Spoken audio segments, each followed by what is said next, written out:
से बीजेपी को सुकून मिला तो जम्मू कश्मीर के नतीजों से बेचैनी। मिशन 44+ का ख्वाब टूटने के बावजूद दूसरे नंबर की पार्टी बनी बीजेपी की ख्वाहिश है कि जम्मू कश्मीर में पहली बार उसकी सरकार बने। पार्टी ने इसके लिए सारे विकल्प खोल दिए हैं। संसदीय बोर्ड की बैठक में विधायक दल का नेता चुनने का फैसला भी ले लिया गया है और दूसरे नंबर की पार्टी बनी बीजेपी की ख्वाहिश है कि जम्मू कश्मीर में पहली बार उसकी सरकार बने। पार्टी ने इसके लिए सारे विकल्प खोल दिए हैं। संसदीय बोर्ड की बैठक में विधायक दल का नेता चुनने का फैसला भी ले लिया गया है और हो सकता है कि पार्टी बहुत जल्द छोटे दलों और निर्दलीय विधायकों के साथ मिलकर सरकार बनाने का दावा भी पेश कर दे। लेकिन बीच बहस में बड़ा सवाल यह है कि जम्मू कश्मीर में बगैर नंबर बीजेपी सरकार कैसे बनाएगी। मोदी का साथ देंगी महबूबा या फिर बीजेपी की सरकार बनवाने में अहम रोल निभाएंगे उमर अब्दुल्ला।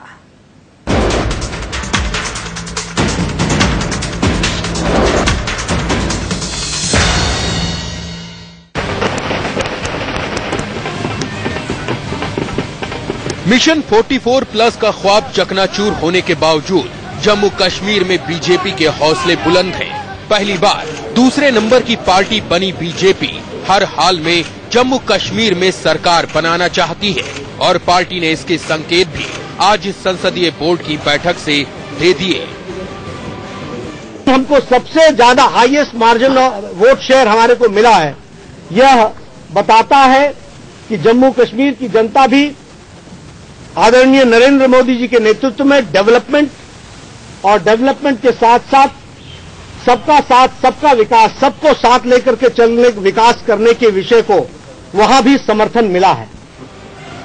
बीजेपी ने एक हाथ आगे बढ़ते हुए ये भी साफ कर दिया कि पार्टी बहुत जल्द वहां अपना विधायक दल का नेता भी चुन लेगी। भूपेंद्र यादव जी, आदरणीय भारत के वित्त मंत्री श्री अरुण जेटली जी और हमारे भारतीय जनता पार्टी के राष्ट्रीय मंत्री श्री अरुण सिंह जी ये जम्मू कश्मीर जाएंगे और वहां पर अपने नेता का चयन करेंगे। अब बड़ा सवाल ये है कि बगैर नंबर बीजेपी जम्मू कश्मीर में सरकार बनाएगी कैसे। पार्टी अध्यक्ष अमित शाह किन विकल्पों की ओर इशारा कर रहे हैं। सारे विकल्प खुले हैं। बीजेपी की सरकार बनाने का विकल्प भी खुला है, किसी को समर्थन देने का भी विकल्प खुला है और किसी की सरकार में शामिल होने का भी विकल्प खुला है। दरअसल सूत्र बता रहे हैं कि पार्टी नेशनल कॉन्फ्रेंस और पीडीपी दोनों में से किसी एक का साथ लेने के विकल्प पर मोहर लगा सकती है। अब बीजेपी अगर अब्दुल्ला की एनसी के साथ सरकार बनाएगी तो यकीनन उसे फायदा होगा। बड़ा दल होने के नाते मुख्यमंत्री भी बीजेपी का होगा। नेशनल कॉन्फ्रेंस वाजपेयी सरकार के वक्त भी एनडीए का हिस्सा रह चुकी है और फारूक अब्दुल्ला तब केंद्रीय मंत्री भी थे।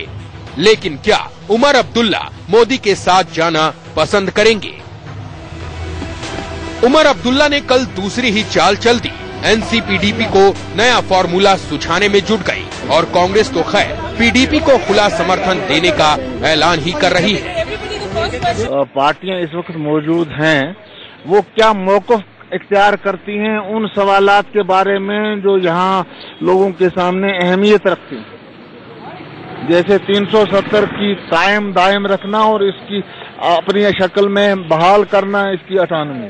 पीडीपी अगर समर्थन कांग्रेस से मांगते तो कांग्रेस समर्थन देगी।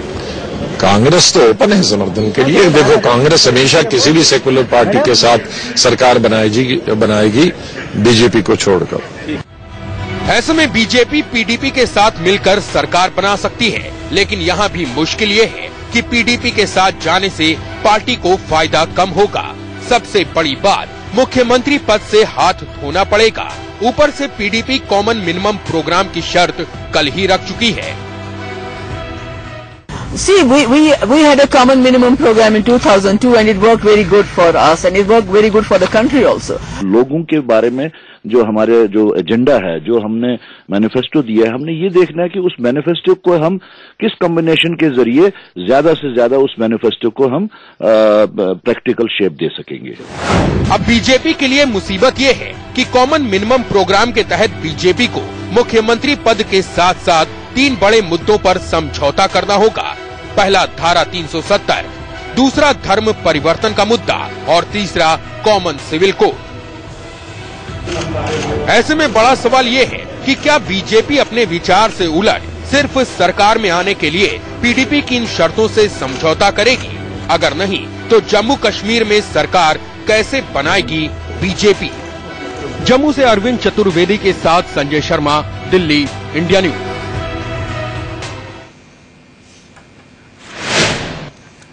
बहुमत से 19 विधायक कम है बीजेपी के पास, उसके बावजूद भी आत्मविश्वास ऐसा दिखाया जा रहा है कि सरकार बस बन ही गई। इसी मुद्दे पर चर्चा की हम शुरुआत करेंगे। जब आंकड़े है ही नहीं तो सरकार कैसे बनाएगी बीजेपी? तमाम खास मेहमान हमारे साथ जुड़ चुके हैं, उनका परिचय आपसे करवा देती हूं। हमारे साथ बीजेपी के प्रवक्ता संबित पात्रा जी राजधानी दिल्ली से मौजूद हैं, मुकेश नायक जी कांग्रेस पार्टी के स्पोक्स पर्सन भोपाल से जुड़ चुके हैं और हमारे साथ पीडीपी के नेता जम्मू से जुड़े हुए हैं त्रिलोक चंद बाजवा जी। लेकिन सबसे पहले संबित आपसे ही ये सवाल है तो सिर्फ 25 विधायक, चाहिए 44। सरकार बनाने को लेकर इतनी आतुर और इतना आत्मविश्वास आया कहां से? किसके साथ जा रही है बीजेपी? नहीं, पहली बात तो है आत्मविश्वास तो होना अच्छी बात है कि हम आत्मविश्वास के साथ काम कर रहे हैं, मगर हम सरकार बना रहे हैं नहीं बना रहे हैं, किसके साथ जा रहे हैं, ये तो अभी कुछ तय नहीं हुआ है। आज पार्लियामेंट्री बोर्ड ने 2 ऑब्जर्वर्स तय किए हैं, आदरणीय श्री अरुण जेटली जी और अरुण सिंह जी। दोनों जम्मू जाएंगे, विधायक दल का नेता भी चुनेंगे, वहां की स्थिति देखेंगे, क्या करना है इस पे विचार करेंगे। तमाम ऑप्शंस खुले हुए हैं। बीजेपी सूत्र जानकारी ये दे रहे हैं संबित, 25 आपके विधायक, 6 आप बाकियों को मिला के 31 सबसे बड़ा दल बनाएंगे और उसके बाद जाकर सरकार बनाने का दावा पेश कर लेंगे। बीजेपी ही ये जानकारी दे रही है, तो फिर अभी विचार की बात कहां से आ गई कि हम सोचेंगे कि अभी बनाना है कि नहीं बनाना है? नहीं, बीजेपी ने कौन से प्रेस कॉन्फ्रेंस में ये सब आप लोगों को बताया? मुझे तो नहीं पता, मैं तो आधिकारिक प्रवक्ता हूं पार्टी का, मुझे तो ऐसा सर्कुलर नहीं मिला है कि हम लोग 3 जोड़ के 31 बन जाएंगे और फिर हम जाके सरकार बना लेंगे। तो विधायक दल का नेता क्यों चुना जा रहा है? जब बताया जाएगा तो मैं जरूर आपसे शेयर करूंगा। विधायक दल का नेता क्यों चुना जा रहा है? क्यों नहीं, चाहे ऑपोजिशन में बैठना हो, क्यों नहीं, चाहे ऑपोजिशन में बैठना हो चाहे सरकार में रहना हो, दोनों ही विषय में विधायक दल का नेता चुना जाता है। यह लोकतंत्र की पराकाष्ठा है कि विधायक दल का नेता के बिना हाउस ऑपोजिशन में भी नहीं काम कर सकती है और पहले सरकार तो बने उसके बाद तो ऑपोजिशन की बात आएगी। लेकिन यहाँ पर बाजवा साहब आपसे ये सवाल है, बीजेपी ये मानकर चल रही है कि जब 31 विधायक उसके पास कुल हो जाएंगे 6 निर्दलियों के समर्थन से तो पीडीपी अपने आप उसके साथ आ जाएगी, ऐसी संभावना है क्या?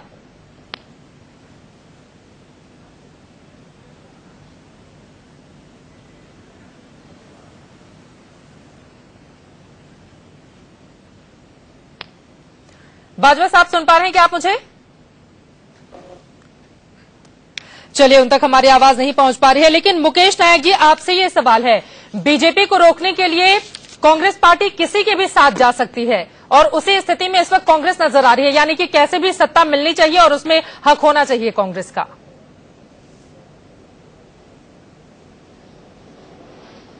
देखिए, मुझे ठीक से सुनाई नहीं दिया आपका प्रश्न, लेकिन कश्मीर के बारे में कांग्रेस की बात मैं बिल्कुल स्पष्ट कर देना चाहता हूं जी। जैसा अमित शाह जी ने कहा कि उनके पास जो विकल्प खुले हैं, एक विपक्ष में जाने के अलावा उनके पास 3 विकल्प खुले हैं। वो सरकार में भी शामिल हो सकते हैं, वो सरकार भी बना सकते हैं, लेकिन उन्होंने कहा है कि वो इसका मतलब है वो विपक्ष में नहीं रहेंगे। लेकिन मैं कांग्रेस की बात बिल्कुल स्पष्ट कर दूं कि देखिए, बीजेपी के लिए जो समन्वय है कश्मीर में वो असहज भी है, अस्वाभाविक है, लेकिन असंभव नहीं है, क्योंकि उन्हें कश्मीर में सरकार बनानी है। दूसरी बात मैं कहना चाहता हूं कि हम कोई निर्णायक भूमिका में कश्मीर में नहीं है, इसलिए अगर कोई हमसे समर्थन मांगेगा तो हम बाहर से समर्थन देंगे, मंत्रिमंडल में शामिल नहीं होगी हमारी पार्टी। और दूसरी चीज, हम एक विपक्ष के रूप में काम करना चाहते हैं जम्मू कश्मीर में। अगर हमें एक सहज और स्वाभाविक रूप से यह अवसर मिलता है तो हमें खुशी होगी कि हम कश्मीर में एक मुख्य विपक्ष के रूप में जनता के बीच में हम काम करें। जी, बाजवा साहब हमारे साथ जुड़ चुके हैं। त्रिलोक चंद बाजवा जी, सीधा सा सवाल यह है, क्या पीडीपी बीजेपी के साथ जाएगी सरकार बनाने को लेकर?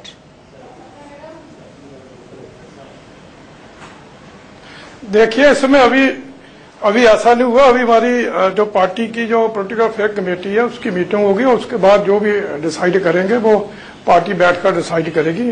अभी ऐसा कोई विचार नहीं है। आप लोग सरकार बनाने तो जा रहे हैं ना, पीडीपी चूंकि सबसे बड़े दल के रूप में उभरकर सामने आई है तो सरकार तो बनाएगी, समर्थन किसका लेगी?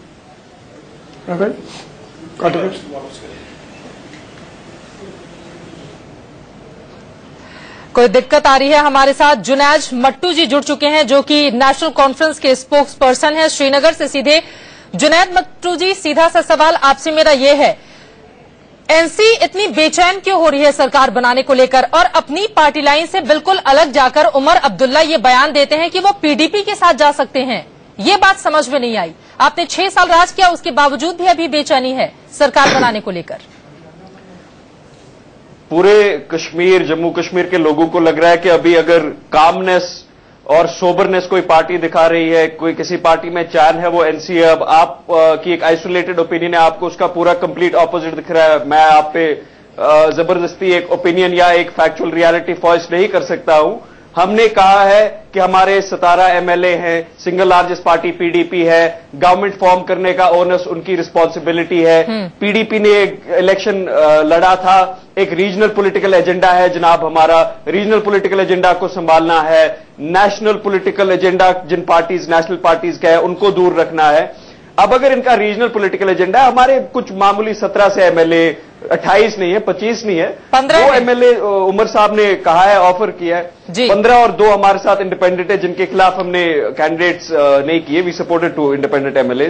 हाँ, और वो भी आपका एक प्रेरोगेटिव है, आप 15 को 14.5 बता दें, लेकिन हमने ऑफर ऑफ सपोर्ट किया है पीडीपी को, वो हमारा एक राइट है, हमने जेन्युइन इंटेंशन से किया है। अब पीडीपी बोले उनको सपोर्ट किया नहीं, हमने कभी ये तो नहीं कहा कि हमें पीडीपी के साथ गवर्नमेंट में आना है, वो तो आपकी सोच है, वो आपका एक इंटरप्रिटेशन है। नहीं, उमर अब्दुल्ला जी ने कहा है बिहार में जैसी स्थिति बनी है, जब लालू नीतीश साथ आ सकते हैं तो फिर एनसी और पीडीपी साथ क्यों नहीं?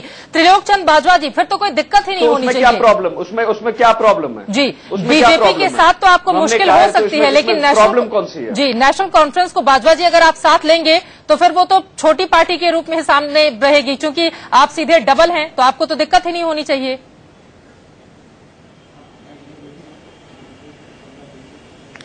हेलो मैडम, मुझे पूछा आपने? जी हेलो बाजवा सर, आप ही से ये सवाल है। हेलो,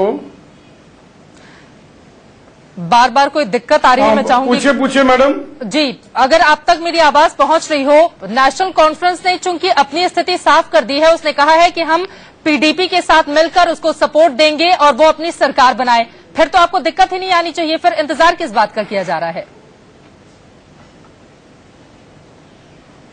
नहीं, देखिए मैडम जी, मैंने पहले आपको बोला है कि जो जम्मू कश्मीर में अभी जो रिजल्ट आए हैं उसमें एक पार्टी को जो है वो जनादेश नहीं मिला है जी, तो इसलिए मैंने पहले भी आपको कहा कि अभी हमारी जो पॉलिटिकल अफेयर कमेटी है उसकी मीटिंग होगी और उसमें बैठकर हम ये तय करेंगे किसके साथ हमने जाना। पहले हम कॉमन मिनिमम प्रोग्राम बनाएंगे, जैसे हमने 2002 में सरकार बनाई थी, पहले बैठकर हमने कॉमन मिनिमम प्रोग्राम बनाया था और उसके बाद हमने सरकार बनाई थी, वो बहुत अच्छी सरकार चली थी। तो इस बार भी ऐसे ही होगा। बाजवा साहब, जो आपका कॉमन मिनिमम प्रोग्राम है, बीजेपी अगर उस पर हामी भर देती है तो क्या आप बीजेपी के साथ जाने को तैयार हैं? देखिए मैडम जी, मैंने जो आपको कह दिया कि अभी हमारी जो पॉलिटिकल अफेयर कमेटी है वो नहीं हुई, वो अभी हम जब मीटिंग करेंगे उसके बाद हम डिसाइड करेंगे हमने किसके साथ जाना है, कैसे करना है, क्या करेंगे।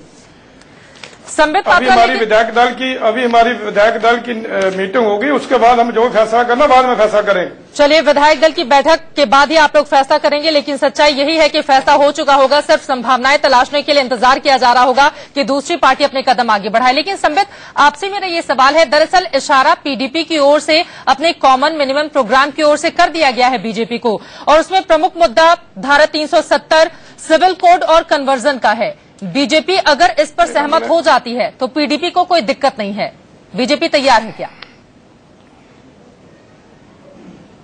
नहीं, पीडीपी कुछ कह नहीं रही है, बीजेपी कुछ कह नहीं रही है, मगर चित्रा जी आप कह रहे हैं, तो मुझे लगता है कि हमें थोड़ा इंतजार करना चाहिए। या तो पीडीपी कहे या तो हम कहें, उसके बाद हम डिबेट में कहेंगे।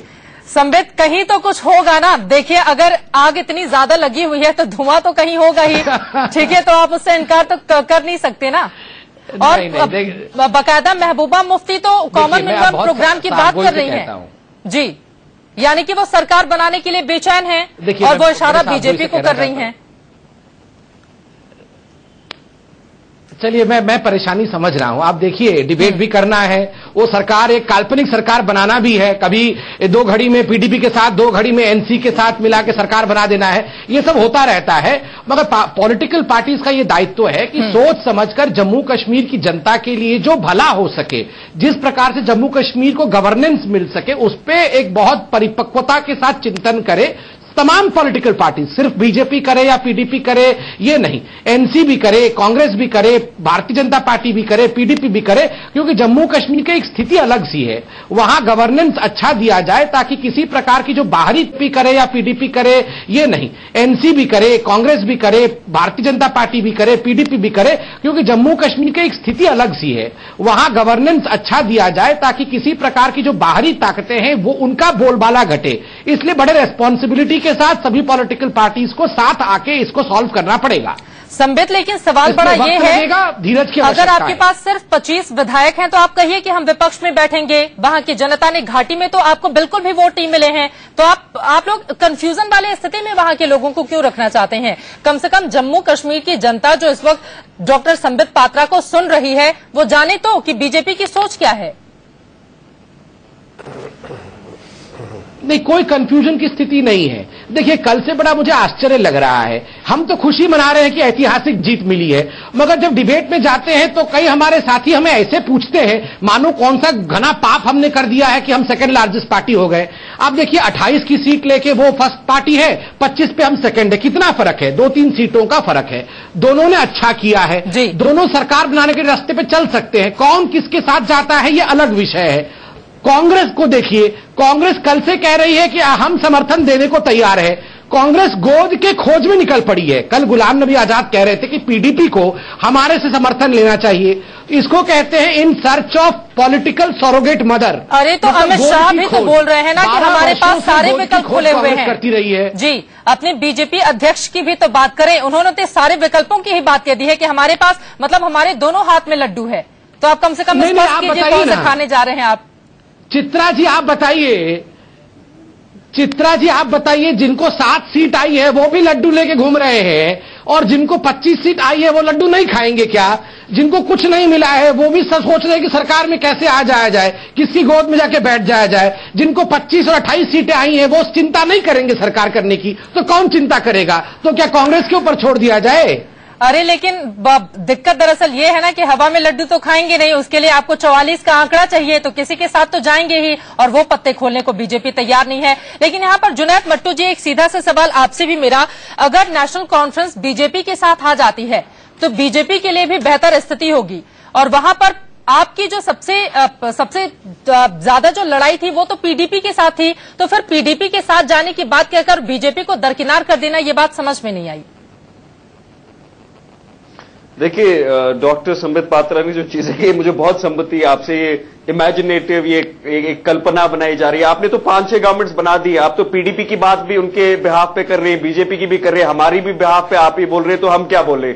हमने एक कॉन्टेक्स्ट में पीडीपी को सपोर्ट की, ऑफर किया है कि उनने कहा है कि हमारा एक रीजनल पॉलिटिकल एजेंडा था, हमने ये इलेक्शन रीजनल पॉलिटिकल एजेंडा पे रखा, हम एक second largest regional political party है, हमने उनको एक ऑफर ऑफ सपोर्ट किया है। हमारा रोल नहीं है, ना ही हमारा इंटेंशन है किसी पार्टी को दरकिनार करना, किसी पार्टी को दूर रखना, वो हमारा रोल नहीं है, ना ही हमारा इंटेंशन है। हमारे 15+2 MLAs हैं, हमारा कोई रोल नहीं बनता है कि हम किसी को दूर रखें। हमने एक ऑफर ऑफ सपोर्ट किया है पीडीपी को, क्योंकि वो सिंगल लार्जेस्ट पार्टी है।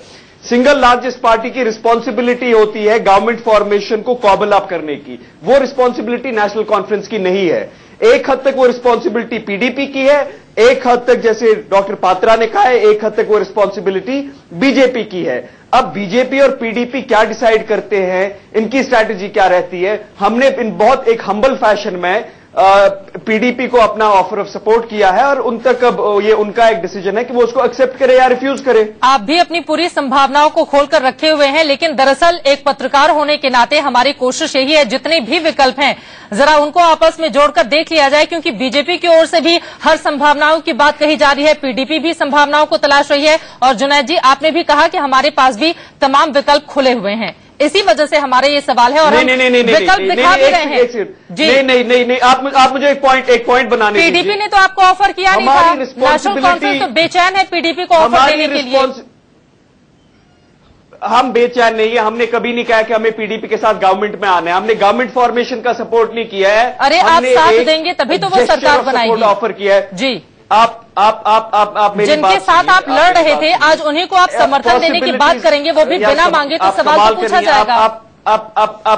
आप मेरी बात सुनिए। हमें पॉसिबिलिटी विकल्प को एक्सप्लोर करने की रिस्पॉन्सिबिलिटी हमारी नहीं है, वो जिम्मेदारी हमारी नहीं है, वो जिम्मेदारी पीडीपी और बीजेपी की है। इनके पास विकल्प है, हमारे पास आंकड़े नहीं है। आप बिल्कुल सही कह रहे हैं, हमारे पास आंकड़े हैं नहीं, इनके पास आंकड़े हैं। ये एक्सप्लोर करे पॉसिबिलिटीज, इनको 28 और 25 सीटें मिली हैं, ये एक्सप्लोर करे पॉसिबिलिटीज। इनको एक रिस्पॉन्सिबिलिटी है इनकी कि ये गवर्नमेंट फॉर्मेशन की पॉसिबिलिटीज को एक्सप्लोर करे। हमारे लिए रिस्पॉन्सिबिलिटी नहीं है। समझ गए मैम। मुकेश नायक जी, लेकिन आप चौथे नंबर की पार्टी वहां पर बन गए हैं, सिर्फ 12 विधायक हैं कांग्रेस पार्टी के। इन सब के बीच कांग्रेस भी अपनी स्थिति साफ क्यों नहीं कर रही? वो भी जाने को बेचैन है। मतलब सरकार बनाने के लिए एक साम दाम दंड भेद हर राह पे चला जाएगा, ये बात समझ में नहीं आई।